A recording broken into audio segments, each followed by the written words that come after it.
Inquiry आज हम देखेंगे प्रोजेक्ट के दूसरे फाइल इंक्वायरी फॉलोअप के बारे में। वो हम लोगों ने किस लिए बनाई थी वो फाइल। ये है इंक्वायरी फॉलोअप शीट। ये हम लोगों ने फाइल इसलिए बनाई थी, जो भी हमें टेंडर हमें करने रहते हैं तो वो उसमें जो भी हमें जो मटेरियल लगता है उसकी हमें रिक्वायरमेंट रहती है, तो हमें उसकी इंक्वायरी देनी पड़ती है क्लाइंट को।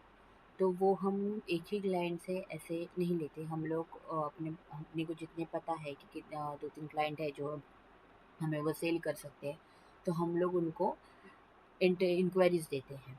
जिसमें अभी देखा आपने डीजी सेट का है, तो हम लोगों ने उनको तीन तीन जनों को हम लोगों ने उनकी इंक्वायरी दी है। और उसमें वो इंक्वायरी देने के बाद स्नेहा का फॉलोअप चालू होता है कि इंक्वायरी का मतलब क्या स्टेटस क्या है, अब तक आपके आपसे हमें कोटेशन मिलेगा क्या, वो सब हमें पूछना पड़ता है।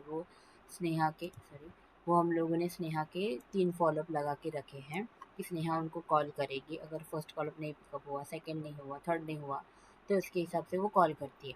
उसके बाद वो वहाँ पे लिखा है ऑफ़र रिसीव्ड। ऑफ़र रिसीव मतलब उनसे हमें जो मिला है नहीं मिला, ऑफ़र उनसे हमें रिसीव हुई है या नहीं हुई है, वो डिसाइड किया जाता है। उसमें हम लोग डालते हैं स्टेटस में। अगर उन लोगों ने हमें ऑफ़र दी है तो हम लोग उसको ऑफ़र रिसीव में डालते हैं।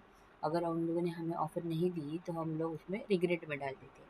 कभी कभार क्या होता है कि हम लोग देते हैं किसी को ये इंक्वायरी कि हमें वो मटेरियल चाहिए उसके ये करने के लिए, तो कभी कभार वो पॉसिबल नहीं होता कि उनसे हमें मिले, तो हम लोग उसको रिग्रेट में डाल देते हैं।